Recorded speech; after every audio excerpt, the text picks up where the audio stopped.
केस तालुक्यातील मस्साजोगचे सरपंच संतोष देशमुख यांच्या हत्या प्रकरणात आता 83व्या दिवशी आरोपींवर 1,500 पानांचं दोषारोपपत्र दाखल करण्यात आले।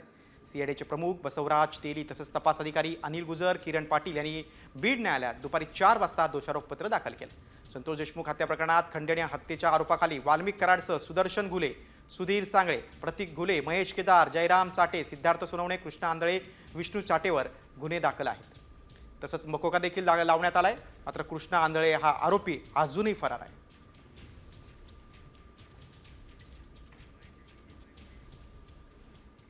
खंडणीचा गुन्हा, अॅट्रॉसिटीचा गुन्हा आणि संतोष देशमुखची हत्या या तिन्ही प्रकरणामध्ये एकत्रित कायद्याच्या अनुषंगाने आम्ही चार्जशीट आज बीडच्या न्यायालयात दाखल केलेला आहे। आज चार्जशीट दाखल केलं असल्यामुळे तपासाचा एक प्राथमिक असा टप्पा पूर्ण झाला असं म्हणायला हरकत नाही।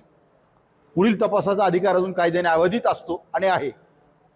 आता चार्जशीट हे जवळपास 1000 पानापेक्षा जास्त मोठ्या पानाचं असल्यामुळं त्याची प्रत घेऊन वाचल्यानंतर त्याच्यामध्ये काय आहे याच्यावर तुम्हाला बोलता येईल।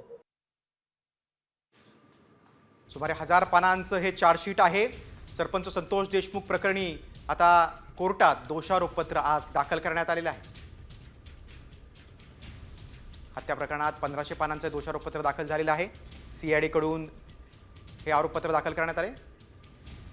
संतोष देशमुख यांच्या हत्येचं कारण आणि पद्धत देखील या आरोपपत्रात आहे।